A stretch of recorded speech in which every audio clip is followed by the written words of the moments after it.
Oh, the weather outside is frightful, but inside is so delightful. it's Christmas in July. Let's review. Let's review Let's review. You And me. Season Season 3. 3. Bomb. Bomb. All right, Dragon, how you doing? We are back in the Christmas spirit because, of course, goddammit, it is July 1st, my friend. It is July 1st, which means we have a whole season's worth of Christmas podcasting to get to. Can you feel the insanity right off the bat? Yeah, I think you'll notice this season on Christmas in July, folks, the craziness is going to be ramped up towards the end. You'll see that one. Oh, boy. Oh, boy. Yeah. You're going to see it slowly whittle away at our sanity. I mean, that's just the whole point of Christmas in July, isn't it? Like, we can make, like, a Morgan Spurlock documentary of, like, I have to watch nothing but Christmas specials for 30 days. I've seen the guy become a dentist so many times, and it's rotting my brain.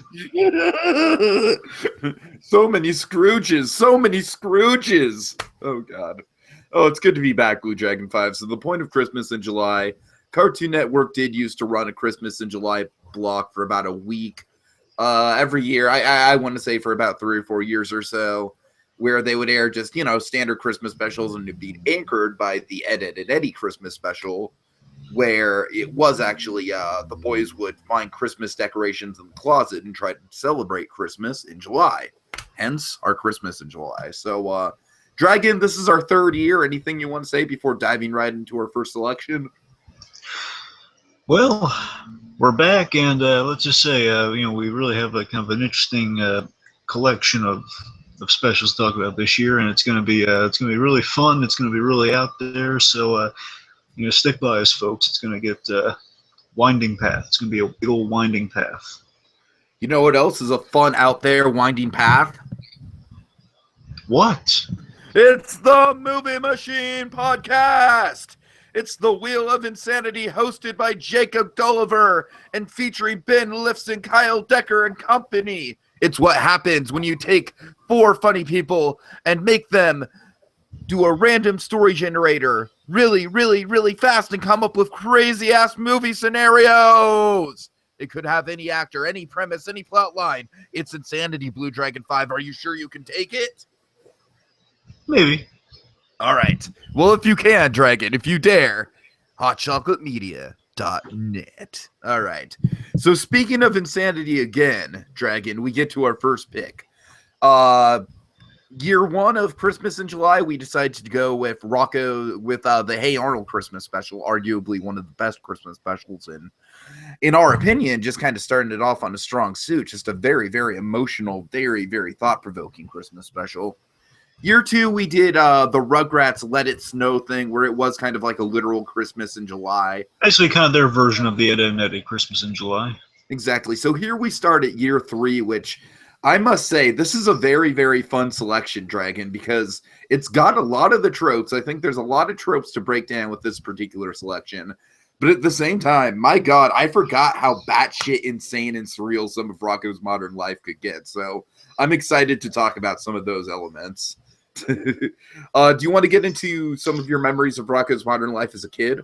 Oh yeah, sure. Rocko's modern life, it was oddly enough, it's kind of it was one of the original NickToons shows that was kind of a little more toned down from Ren and Snippy, but it was still there was so much innuendo. It was so off the walls. They really got a lot in there. But as a kid, you don't really pick up on a lot of that. But watching it now, they have all the stuff that kind of read into all the kind of the secret dirty jokes that are in there and the innuendo, which I think that will show itself in here. Not so much the innuendo, but seriously kind of these secret messages that are kind of in this special. Also, like one of the darkest moments I've ever seen in any Nickelodeon show that just kind of took me off guard watching it again, I must say. But I mean, there is actually in this one, however, there is actually some interesting social commentary that kind of snuck its way in here. It's actually it's debatable if it's intentional or not, but I think it's really interesting to talk about. But before we get into that with this special, overall, this Rocko's Modern Life, I've always had a lot of fondness and reverence for this show. I mean, I loved all the characters. I rewatch these, kind of always thinking about it. I think my favorites are probably the big heads. I don't know. I really love. I mean, I love them all, but I think the big heads always make me laugh the most. It was a really fun, creative show, just centered around Rocko, and basically kind of our fish. It was a fish out of water story, and just kind of with this little guy in the world. He's like kind of a very even-tempered, nice guy, and you always rooted for him in the end. It was kind of, again, this was the precursor to SpongeBob. It was basically a precursor to SpongeBob, but mixed with Ren and Stimpy in a way. Yeah, I'd say there were a lot of precursors to SpongeBob if you want to kind of break it down. I think Pee-wee Herman is one of them, but... yeah, sure, but I mean, for this specifically, I remember without this show, you don't have SpongeBob, because this is where the creative... I did some research in this, just watched some kind of videos of the original cast and crew kind of getting together, kind of reminiscing, and I kind of learned some interesting stuff real quick. Just a few little factoids here. The biggest thing I found out was really, I never knew. Because again, I remember, folks, looking back at the original Nicktoons, I mean, it's pretty much untapped material until the Splat, which has now come back, has really shed some light on kind of the old school animation studio stuff that Nickelodeon was going through. Basically what I'm getting at is, a lot of our cast and crew here, but they met on this project, and then they're working together in animation years and years later. But like Carlos Alazraki, this is pretty much, with the exception of Charlie Adler. With the exception of Charlie Adler, they're all kind of newbies to the voiceover, which now they're huge names in the industry. They all met on this show. They all got their big break on Rocko. So again, you don't have a lot of the shows we have now the way we remember them without this show. Right. This is Tom Kenny. Tom Kenny knew Carlos Alazraki. He basically put in a good word for him, and that's why we have Tom Kenny on this show. And Doug Lawrence, who's Mr. Lawrence, otherwise known as Plankton. Again, he was a story guy, writer, and director on this show who basically did some scratch, and now he's Filbert. Well, he was Filbert. Now he's Plankton. He's a story guy. It's so many things. Yeah, so you're right. It was definitely a jumping point for a lot of people's careers at Nickelodeon. It was a big kind of course, we all saw kind of the drama of Ren and Stimpy. If you watch that documentary, that fortunately is kind of starting to get taken down. But it's Magic Nose Goblins for unfortunately the best part was taken out, but still got 3 other really excellent parts there to work with. But, so the drama was going down Ren and Stimpy. I'm feeling like Class B Cuspo was kind of like a major dominant force. Was this Class B Cuspo? What's Rocky? No, this was Joe Murray. And Joe Murray, who oddly enough, just seeing him nowadays, and just even back then, if you look at pictures of the guy looks like he could be kind of Joe Manganiello's fictional father in a movie. Oh, God. Seriously, he does. He was really awesome. And for those... company outside of Class B Cuspo? I believe so, yes. Okay. I could be wrong, but I'm pretty sure he was outside of Class B Cuspo. Anyway, by the way, Tia, how familiar are you with this show? I'm very familiar with it as a kid in terms of I watched it a lot, but having said that, when I rewatched it, I was kind of like, okay, I don't remember it being this weird. I don't really follow some of the characters and plot lines. I know, and also just the fact that this was 6 seasons in, Filbert going out with the hook hand chick, the hook hand doctor. Yeah, I just don't remember any of that developing at all. So that was one of the things that was throwing me off. Well, real quick, so I mean, one of the most memorable roles the creator had in the show is that he played the Big Head's estranged son, who was an animator, and basically it was kind of an all. But a lot of Joe Murray's life was kind of put into the show because he was an animator. His parents didn't. His father, a little tension with the family at first, but then again they grew to love it. So again, pretty much. The Big Head's son is pretty much Joe Murray, the creator, and voiced by him too. He got this really kind of awesome, deep, booming, monotonous voice, which again sounds a lot like it could be Joe Manganiello's father. It's uncanny. I was blown away by it. But again, but off the table. He's not even in. He has a little cameo in this, but he doesn't speak. So it's moving forward. But last thing to say on the kind of reflecting on Rocko and its importance. Mm-hmm. The thing with Joe Murray is that with Ren and Stimpy, very similarly, Nickelodeon, the thing kind of set that studio above the rest in many respects. The reason kind of Nickelodeon dominated the 90s is that they were smartly looking for creator-run series, which you had the Class B Cuspo guys, you had John Cristofalusi, and of course things got a little complicated towards the end there. Yes, you got Hillenburg with Hey Arnold later on. No, Hillenburg was Craig Bartlett was Hey Arnold. Oh, I'm sorry. Anyway. what was I saying? My point is, like, so basically they knew they have a creator in charge, and but they let them run with it instead, and they were very hands off, which is why a lot of the innuendo, a lot of kind of the tongue in cheek adult jokes kind of made their way through because they were really hands off, which nowadays you don't have with the studios these days. Right, right. So that's again a lot of love for Rocko's Modern Life, and I picked this special because it was they got a lot of reverence. Yeah, again, it's really nice, really pleasant. It's kind of true to the show in many ways, and it's cute. Yeah, it's a good start. It's got a lot of different tropes that we can break down, but also a lot of tropes of Rocko's formula in general with the surrealism. So, all right, you ready to get into it? Yeah. Okay, so Rocko is going outside and he's attempting to sled, but all he sees is mud. We see this very funny, surreal cloud who's struggling to snow throughout the throughout the majority of the episode. I just wrote down surrealism off to a good start. So, by the way, I just want to point out Rocko's kind of rocking the Randy Parker look from Christmas Story. Yeah. Just all bunched up and bottom. Basically, again, Rocko's kind of our lovable loser for the majority of this show. He's kind of he's always, he's like he's all bunched up in that little kind of hard to move in outfit. He's just this poor little wallaby just trying to sled with no snow in the mud, and we have the running gag of the constipated snow cloud. Oh God. Because remember, he's speaking of that, yeah, he hits one pellet of hail right at Rocko's face, cueing the credits. Yep, and we have a special holiday version of the Rocko's Modern Life opening credits, actually. Really quick, Dragon, just the concept of no snow on Christmas. Trope number one there. Trope. Yeah. Sledding, maybe a trope. So just kind of keeping track, folks. That's what we're doing. We're keeping track of the tropes. And something that's definitely going to spread into our next Christmas special we'll be talking about. I just want to point out here kind of a running trope. The idea of kind of addressing kind of the cheesiness or the sentiment and kind of mocking it. Here we have right from the get-go in text it says can't squeeze cheese from cheese log. Can't squeeze cheer from a cheese log. Oh, sorry. Yeah. Sorry. It's all good. Yeah, I thought it was because just saying like cheese. Point is that they're saying I think what they might be saying there is kind of it's a cheese log. I don't know. It sounds like they're kind of making fun of the sentiment. There was kind of that feeling throughout the whole special. Like they're a little tongue in cheek saying, "Yeah, this sounds like it could be a little sappy," and they make fun of the sappy owns a really dark boy in the middle of it. But again, it's like a kind of a running thing of kind of addressing sentiment which still gives you some actual sentiment in there, while at the same time you're also kind of like saying, we're aware that we're kind of running into the trope there. We're going to turn it on its head a little bit. So again, it's kind of fun or reference. It's fun with this special because Rocko in itself kind of turned cartoon tropes on its head, so it's very appropriate for the style of the show. So we get our happy little Christmas opening here. Rocko's giving out gifts to everyone. Again, going through town, just similar to how he does in the opening. Only it's now snow covered, and oddly enough, again, snow cover and all nice in the beginning there. Let's see. So Rocko awakens to no winter. He's just kind of hallucinating the opening, perhaps, and no winter wonderland or a friendly. Basically, it's a non-white Christmas. Yep. Let's see. So new neighbors are moving in. Which, again, I think is maybe a trope. Well, I know one thing is new neighbors never come back, so.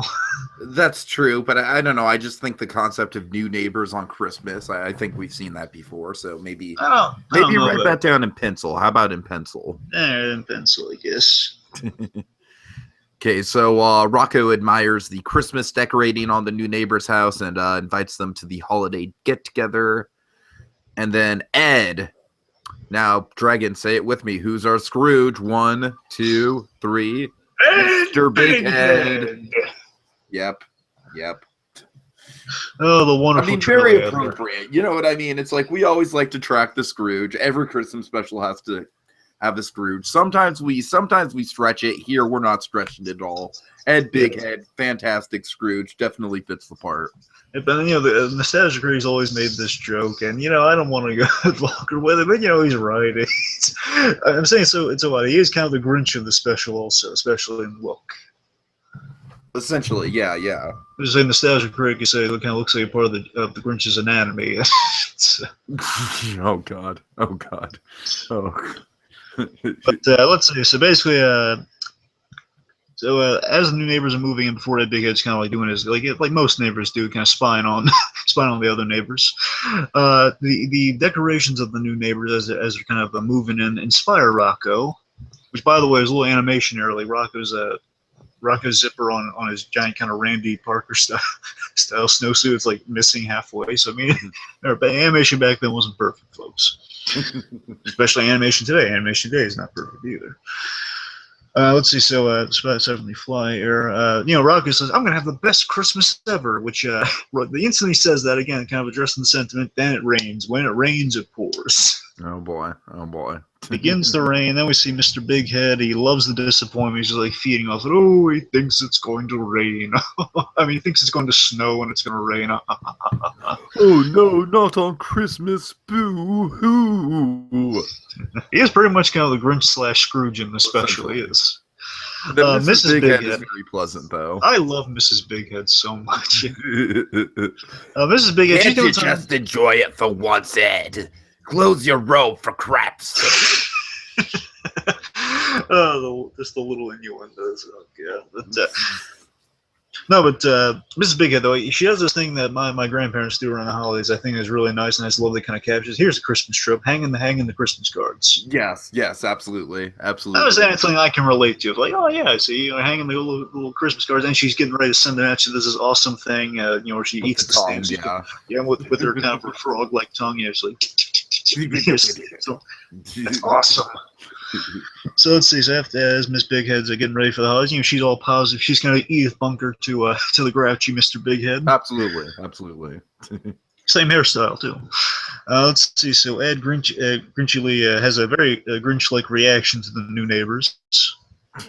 Every year it gets worse. Have you seen what's moved in? It isn't pretty. I will not tolerate this eyesore in my neighborhood. Yeah, very, very Grinch-like. Let's see. Meanwhile, Rocko's calling Heifer. He gets Grandpa Wolf instead, and I completely forgot about this. This is another thing that it's been a while since I've watched Rocko, so. Oh yeah, there were so many brilliant and kind of off the wall. Again, it's kind of like if you took it's a precursor to SpongeBob, but what you get from that, again, that's eventually what happened. But it's kind of like a mix of Ren and Stimpy and Freakazoid in a way. It's like kind of out there, off the wall ideas like Freakazoid, but it's pushing it to the adult territory like Ren and Stimpy. So I did get a big flashback when Heifer's grandpa calls Rocko, "It's your beaver friend." There's a little idea of Heifer being adopted by wolves, being the adoptive son of wolves. That's so adorable. Of the cow kingdom. Yeah, and also, by the way, the fun fact is the one that voices Heifer's mom. Mm-hmm. She actually went on to be one of the showrunners of Nurse Jackie. Oh, nice. Big show. My grandparents love those shows. Hey, let's see. So, Grandpa Wolf had then handed to Heifer, and Heifer and the family, they were kind of decorating for the holidays, and Heifer basically gets invited to Rocko, think about having a little Christmas gathering. It's kind of an homage to the not Christmas special, but kind of the Peanuts Thanksgiving special. A little bit. Yeah, basically kind of just a simple call, simple gathering of friends turns this huge, hey, it's a big party. Where basically Heifer says, "Oh, I'm going to Rock again." Heifer voiced by the wonderful Tom Kenny. Of course. Yeah, it's shown to kind of the mayor of Tom Kenny. It's not Dog. It's not Dog. It's not the mayor of Townsville. Again, it's kind of a very unique voice for this show. Again, they all had they kind of sowed their oats on this show. It's a very freeing environment. They all had a great time working on the show. Again, Nickelodeon very freeing at this time. You could run wild with it. Mm-hmm. A lot of fun for them. Anyway, so basically they all get basically the whole Wolf clan ends up tagging along after kind of inviting themselves kind of like Peppermint Patty style. Oh, God. Oh, let's go to the party. And here's actually getting ready for the holidays, kind of decorating the tree and the lights and everything. That is a Christmas trope.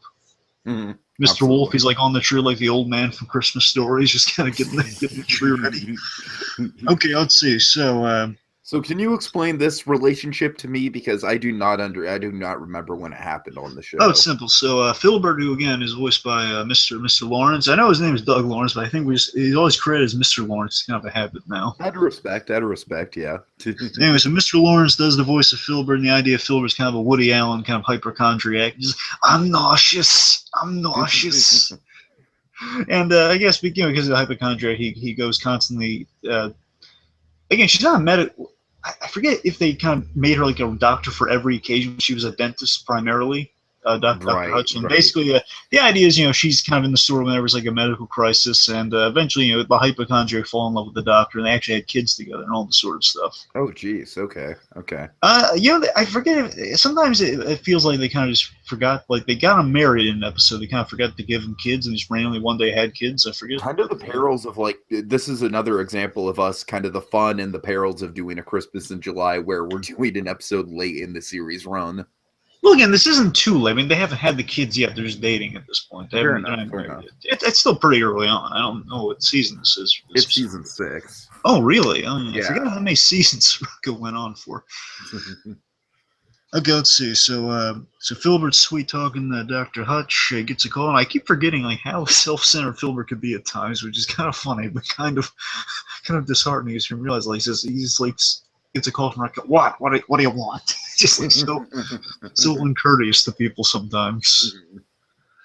Anyway, so Rocko again, he invites Filbert, says, "1 moment, please," and he talks to Dr. Hutch and invites her, and then that kind of extends to and she told 2 friends, and they told 2 friends.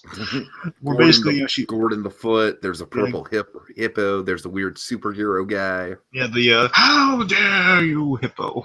Right. Mr. Really, really big man. Again, all these figures are kind of by proxy invited to Rocko's party, and Rocko gets wind of this. Oh man, it's gonna be a big party. So again, our little timid everyman character here, our everyman fish out of water here is like, well, okay, he's not gonna tell them all to get lost or anything. Well, I'm gonna throw a nice party. He's an optimist, this Rocko. That's why, again, it's so funny how whenever Carlos Alvarez does the voice for people, there's so much love for just Rocko and not kind of your other characters. It's like always Rocko, because again, he was like kind of the underdog everyone rooted for. It's just a little nice thing about the character there. It's got this line I really like. He's like, you got to invite everybody or someone's feelings will get hurt, which is, it's sad but true. It's kind of like a reflection of sort of the maniacal culture we go through on Christmas, where we're trying to be, goodwill towards men and whatnot, selfless. But at the end of the day, Christmas can also be very egocentric very easily.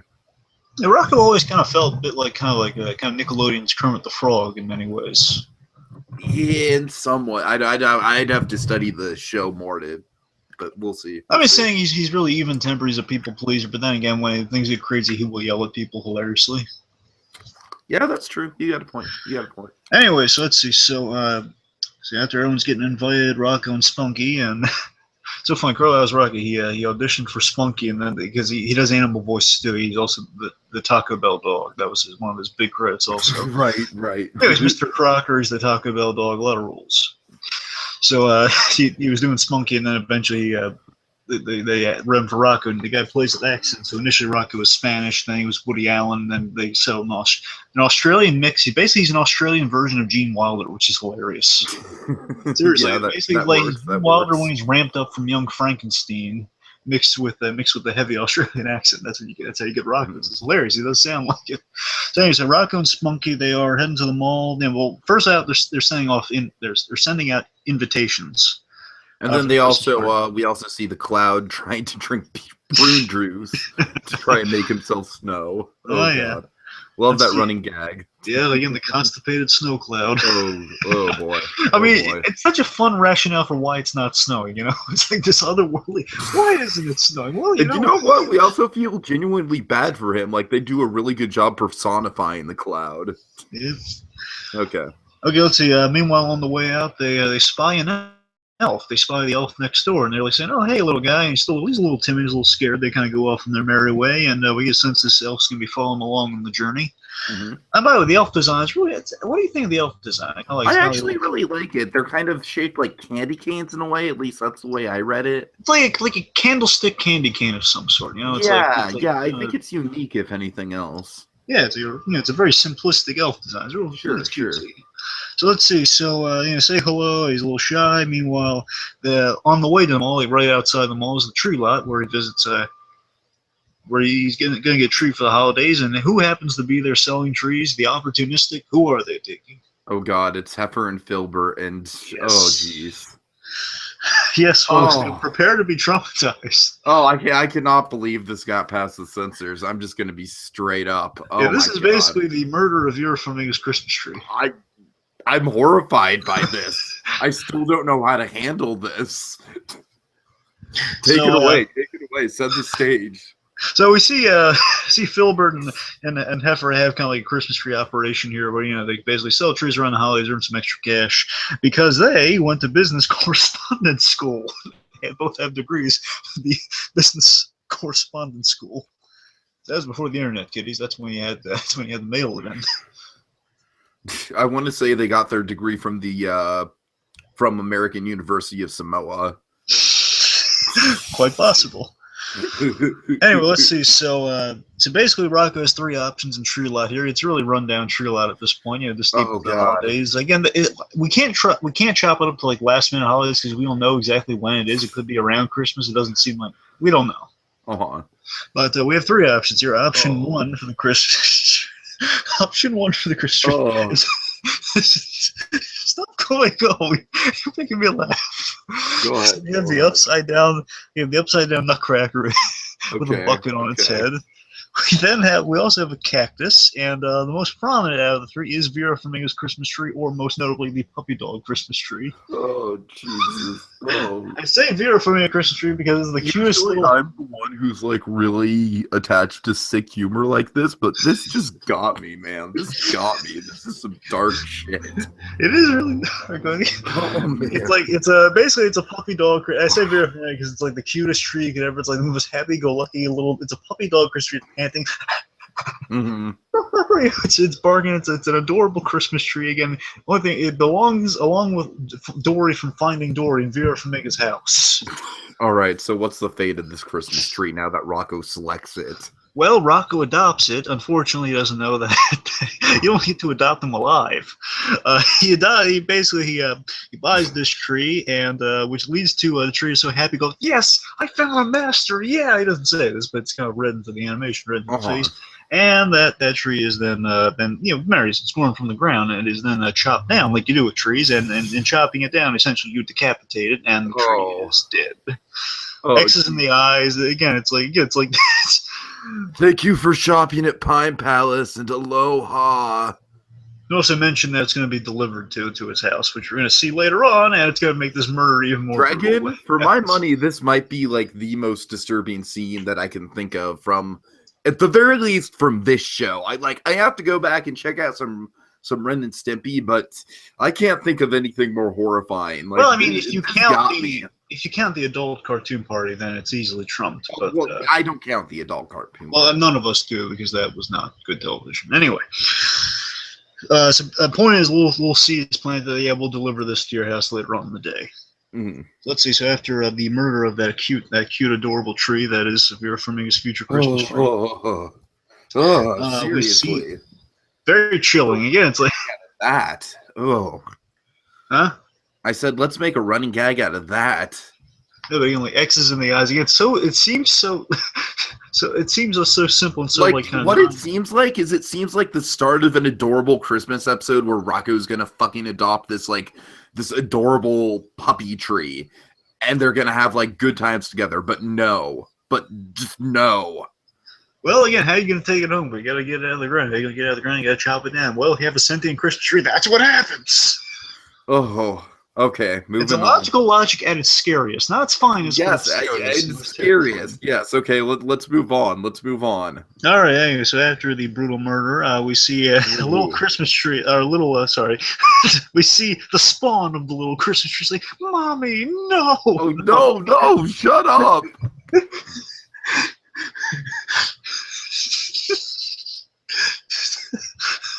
Sorry. It was the elf. Sorry. The elf. Take us to the next scene.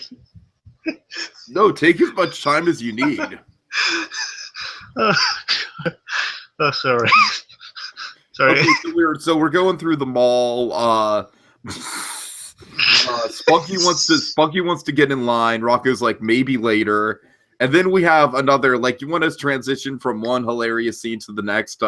This one's far less disturbing and far more hilarious. Yeah, this one is hilarious. So Can I do it, Blue Dragon 5? Can I do it? Real quick, before you do it, just to mention, Okay. I kept laughing. Bring the children to Fruitcake Man. I love the children. Go on, take a gift. I feel nothing. Yeah, Fruitcake Man. Fucking Fruitcake Man. Before you finish that joke, the elf followed him into the mall. But so Fruitcake Man is voiced by is voiced by Mr. Lawrence, by the way. So again, yet another brilliant plankton part. So the young child in his hand, again, not as dark as the as murdering a sentient Christmas tree, but the child bites the Fruitcake Man's face off. At least a piece of his face off, kind of like from that scene from Watching. Bites a piece of his face off. Oh god. Only not as bloody and awful tasting.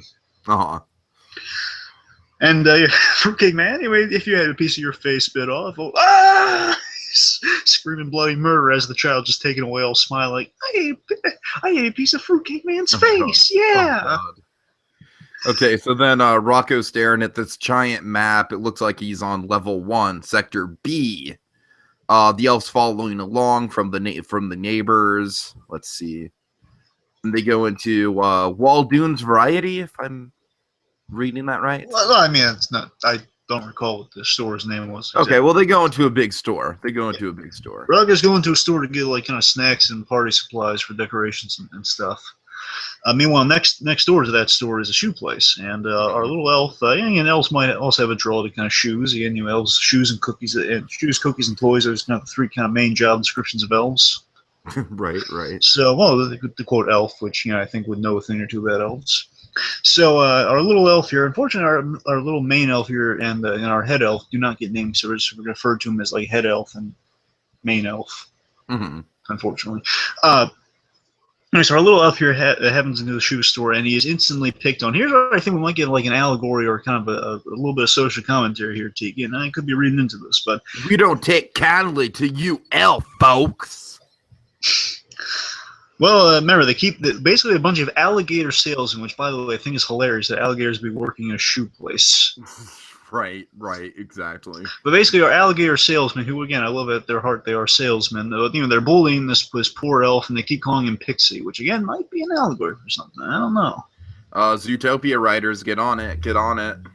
No, seriously, it might be kind of, But the point is, whether it is directly because of the line Pixie or not, is basically someone who's different and being mocked and kind of vilified in the neighborhood. That's kind of it's not a Christmas trope per se, but it's kind of a and then Rocko steps in, and Rocko's like, "We'll pick on someone on your own side," and then they're like, "Oh well, what can we do for you, Pixie lover?"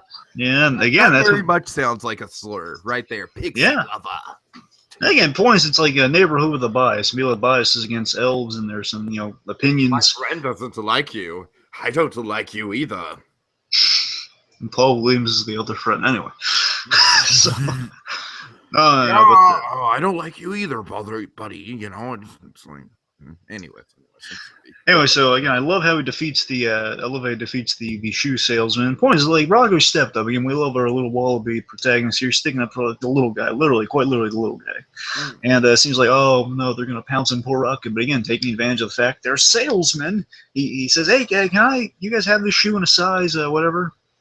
He tosses it, and they're all fetching it like dogs, and it's hilarious. And then Rocko and Spunky come to Little Elf's aid, and they offer to take them all. Really nice, really kind. Also, I love how busy the stores are. There's a Christmas trip, really busy stores.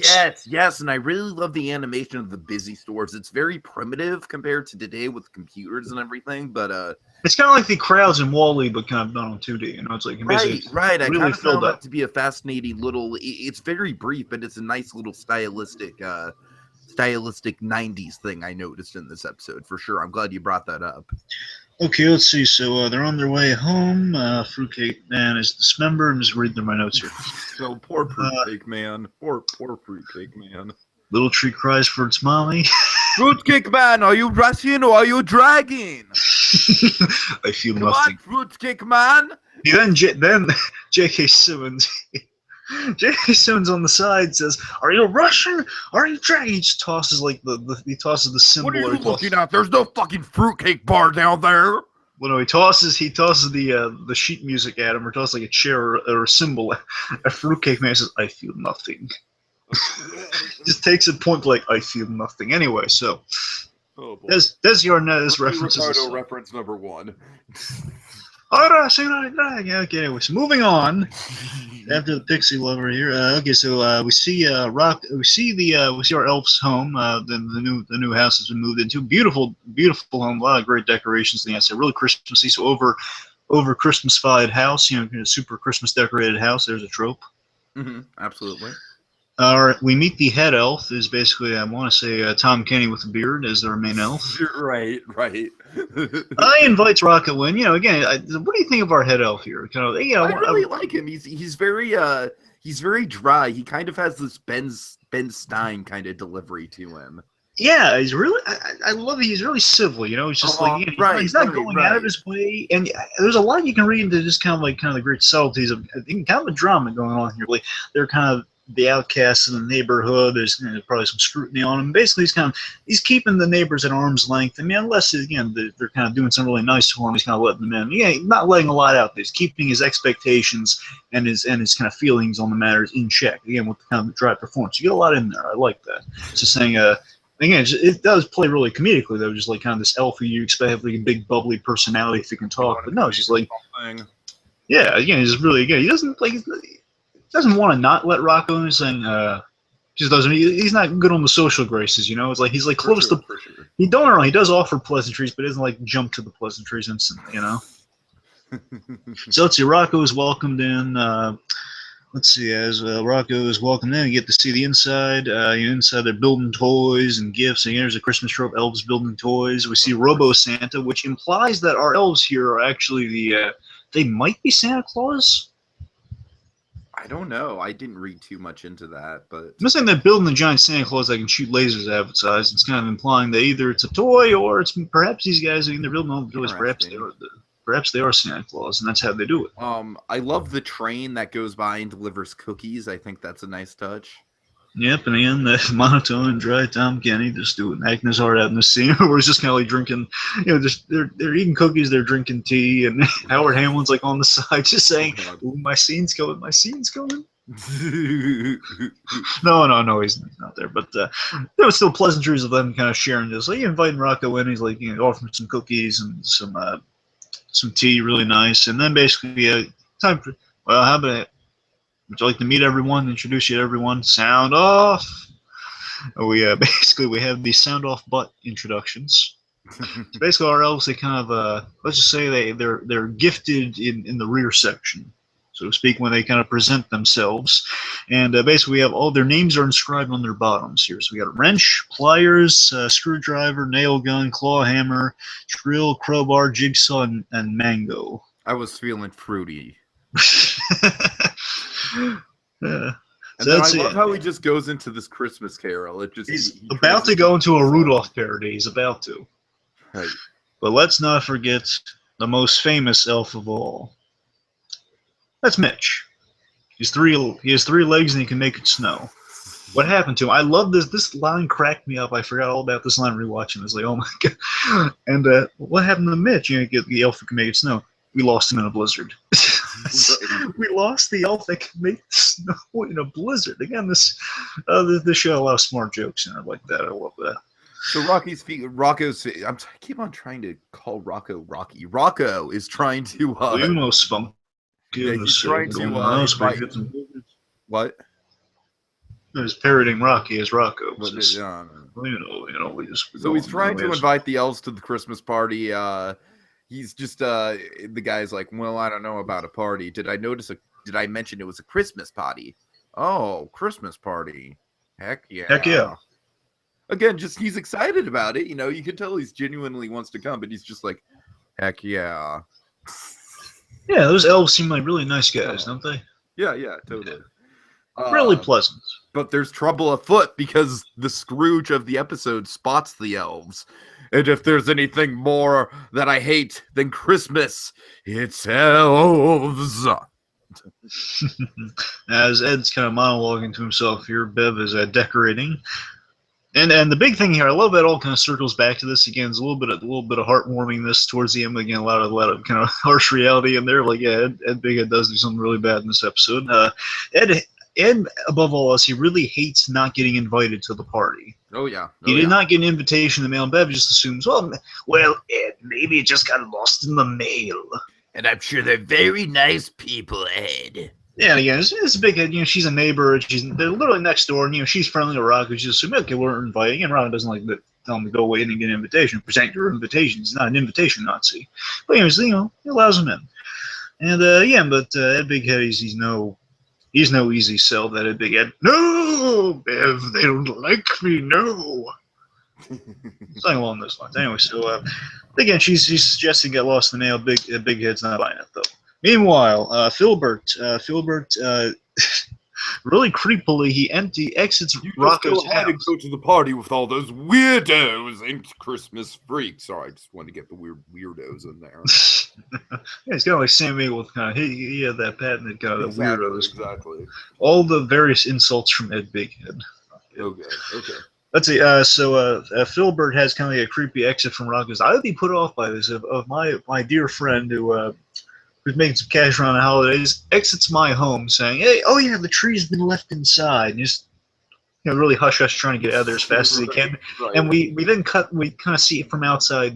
He's done a real shoddy job putting that tree in there because it's bursting out of a window on the side there. It's just, basically, it's like the Clark Griswold tree from Christmas Vacation. It was like a huge tree, way too big. And apparently when a tree dies, it grows in like a rigor mortis-like state, apparently.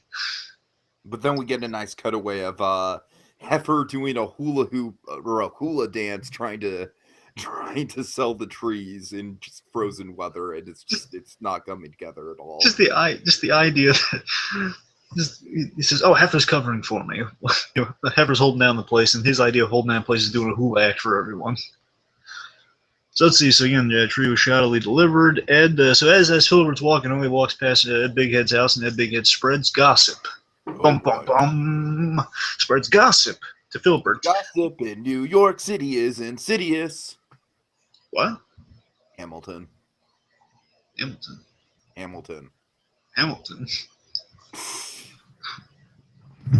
Anyway, so Ed's spreading gossip to Philbert here, and so what's Hamilton again? It's the musical from the guy who's working on Moana. Oh. Yeah. Okay. I was just a little curious about that, folks. Sorry. Anyway, so Ed Big Ed spreads gossip. Gossip in New York City is insidious. I'm sorry. We seem to be backtracking here. Anyway, so Ed spreads gossip to Philbert. Again, you don't want to spread gossip to a hypochondriac. He spreads gossip to Philbert about the elves carrying fungi. Oh boy. Which wigs Philbert out, and then he tells his Dr. Girlfriend. He tells no, not Dr. Girlfriend from the Venture Brothers, but he tells Dr. Hutch here that I'm sorry, babe, I'm not going. He's like all sick in bed, and he's got like these purple moles all over his body. Yeah, like hives or something. He's just out of pure worry, he's developed hives, Anyway, then she calls her. You don't want to tell the foot that there's a case of fungi. No, yeah, that was a bad idea. So then basically the word gets spread through the grapevine that, oh my God, they're going to be. It's basically a game of telephone. It all goes through little details are getting lost, and pretty much like, oh boy, like there's some minority that's going to be at Rocko's party. It's kind of. Then it comes out like through the game of telephone. It comes out as criminally diseased trolls to the elves, and I think it's hilarious. The elves get word of it, just hearing it. Oh, well, thank you for calling. And he says, okay, guys, I got to tell you, there's been word that at Rocko's party is going to be a criminal deceased trolls. I want to get mixed up in any of that. You guys love it. Our little elf is really sad. He's like Vera Farmiga levels of sad. So sad. Again, it's like the littlest elf from Lemmy's thing. It's so unfortunate. The littlest, happiest elf is now frowning. But yeah, but again, I love that our head off here. Again, he's keeping it safe, and he's not like saying, "No, we hate those guys because we never met them before." He says, "No, we don't want to get mixed up in that, guys." You're keeping a very practical mindset.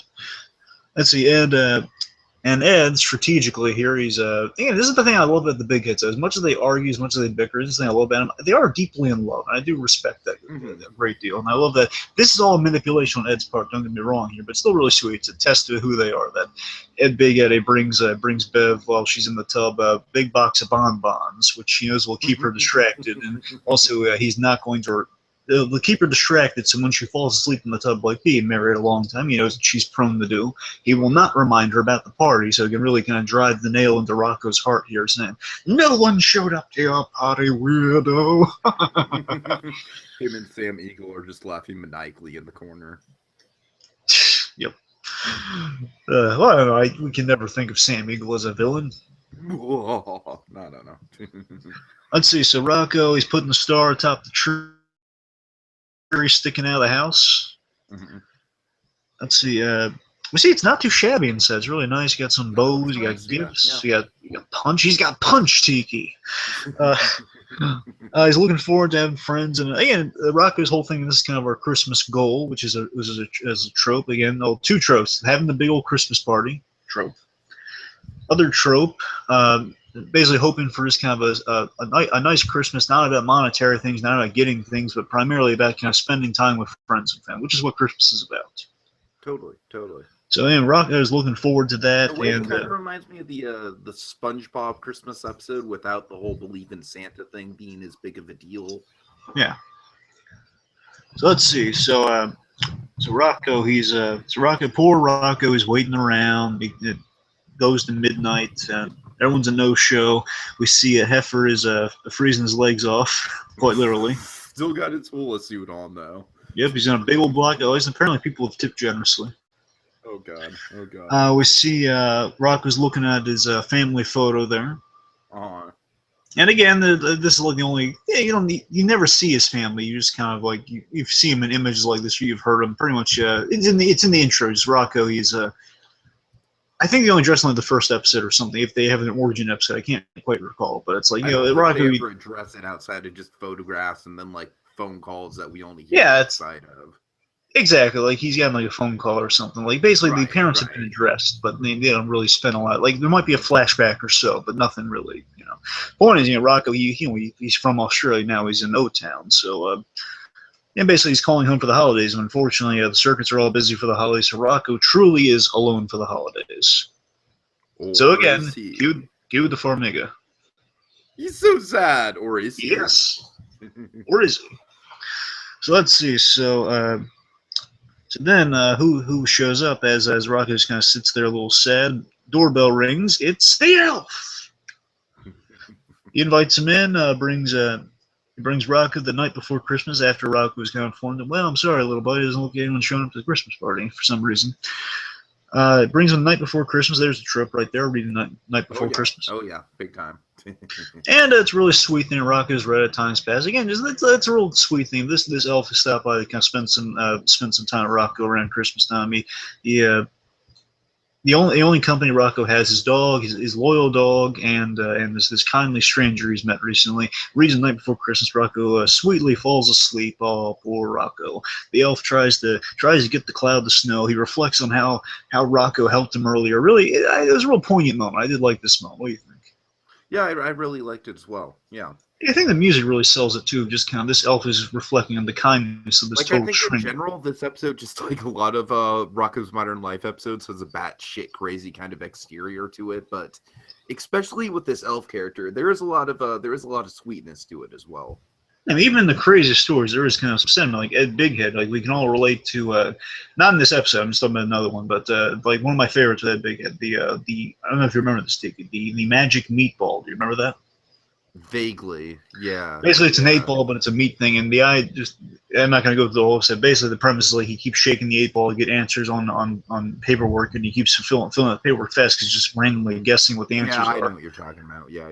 And the point is, like Ed Bighead, we can all relate to him kind of getting in over his head and kind of coasting by the seat of his pants, and when you realize you have no way out of the situation, you're panicking and doing all you can. So it's insane. Like then the meatball comes to life, and it's bizarre and it's strange. He's marrying it. It's all weird stuff.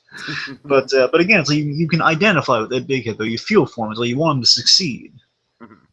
Anyway, let's see. So It's following that. Our elf here is trying to get he reflects on Rocko, and it inspires him more. Okay, I got to get this constipated snow cloud to snow, and basically he kind of thinking of those lovely thoughts. He conjures up a little heart that floats up there. His holiday love has created a physical embodiment, and it floats up there in love. If we've learned nothing this Christmas in July, start us off in our big lessons to coast us through this whole season, Tiki. That lesson has to be love acts as the ultimate laxative.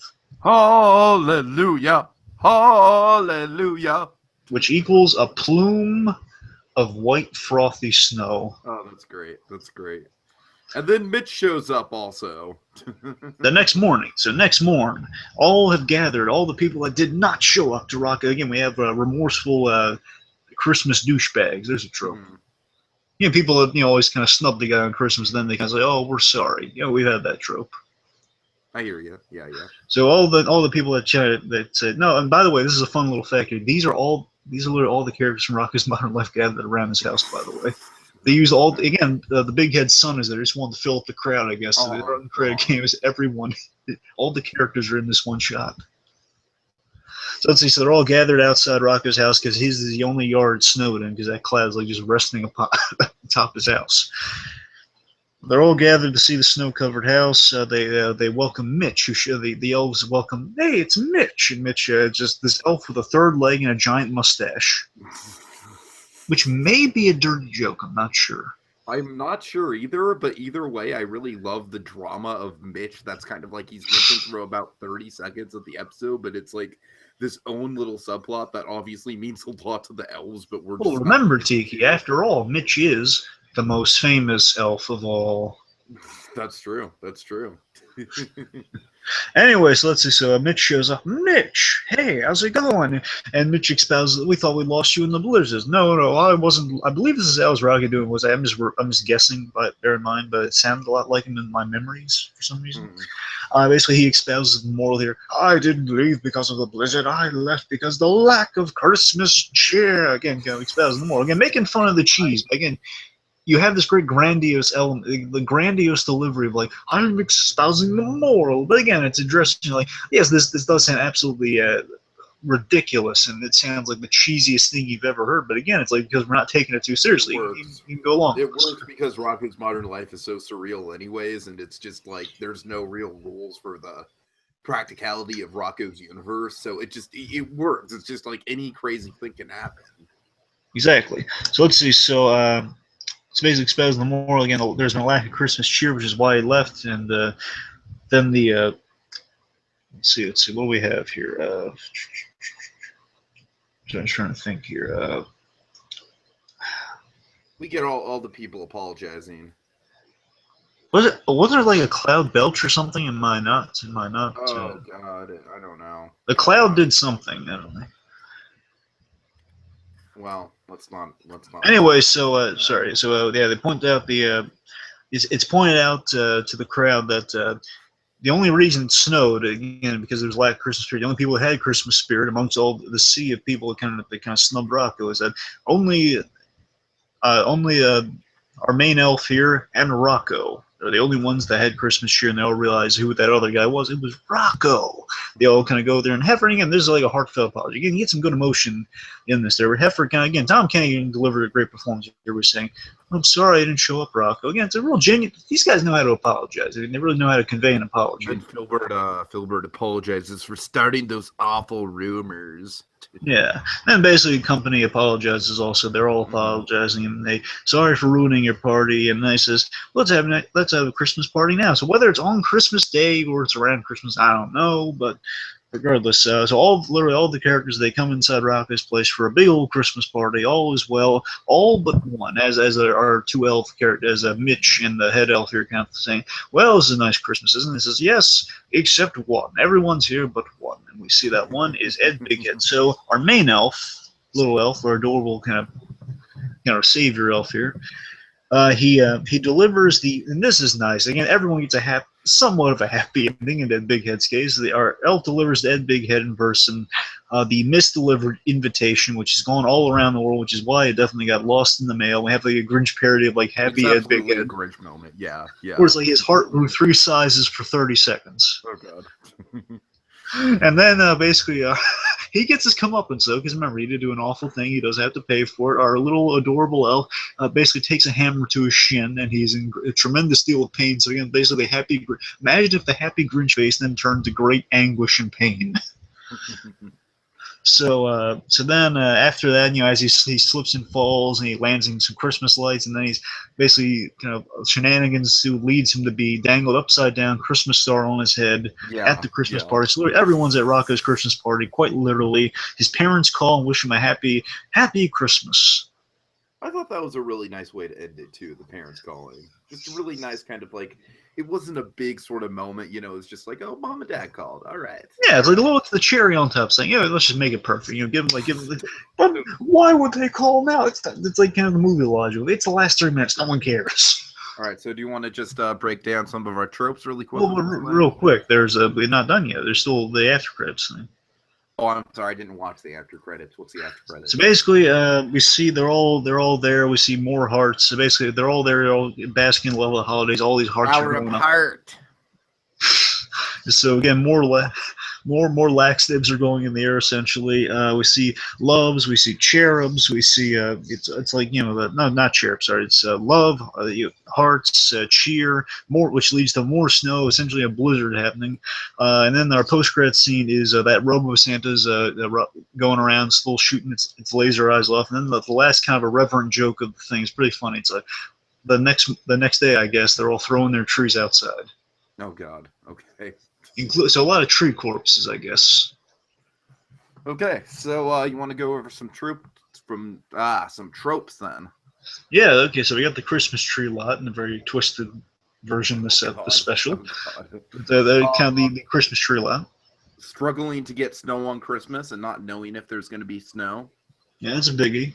Oh yeah. We have our Scrooge being the wonderful and incomparable Ed Big Head. Of course. It's a Christmas party. Penciled in the new neighbors trope. Absolutely, the Christmas party, definitely. We have helping a stranger around Christmas. Christmas decorating, like you said, the holiday get together. Christmas letters. Calling home for the holidays. Calling home, and then Christmas letters as well, like I said. Yep. Let's see, any others in particular? I'm sure there's more. Maybe not getting invited to the Christmas party and being personally hurt by it. Yep. Reading the night before Christmas. Oh yeah, there you go. A big happy ending where everything goes right. Pretty much, it's a wonderful life ending. You got snow on the ground. It's like, God bless us, everyone. Something along those lines in this case. On the Christmas Happy tree. Christmas. Yes, star on the tree. Yeah. Like I want to say there's even more because this episode is just packed with them. But so what do we think overall in this one? Overall, I think this was a very good choice, Dragon. I think as you can see, like there's a lot of tropes that we can kind of glean from this. It's really fun. It's got its own surreal sense of humor to it.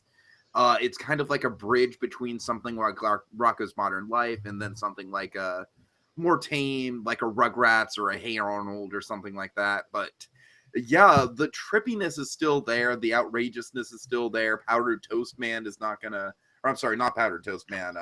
Fruitcake Man is not gonna leave my mind anytime soon.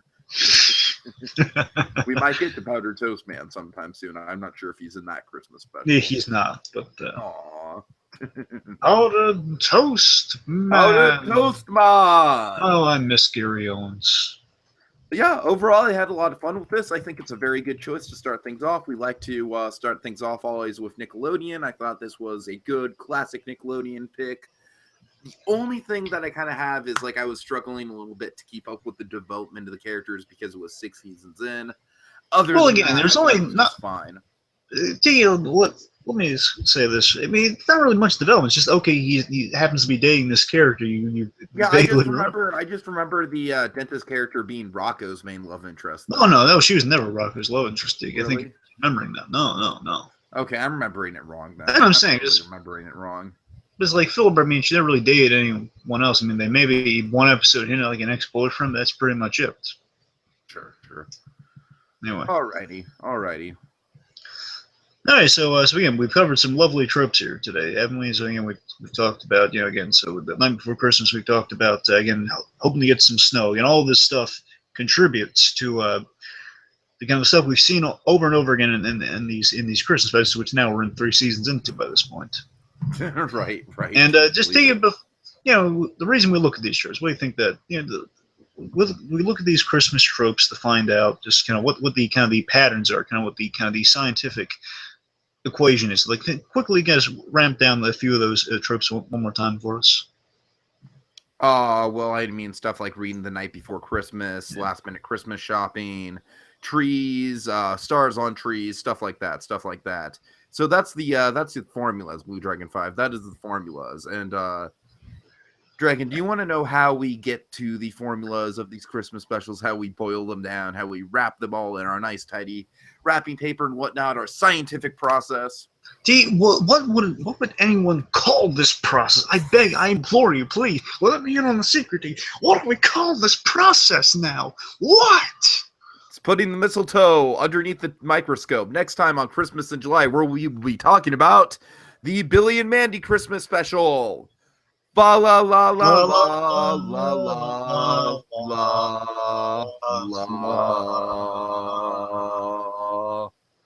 Bring the children to Fruitcake Man. I feel children. Go on, the gift. I feel nothing.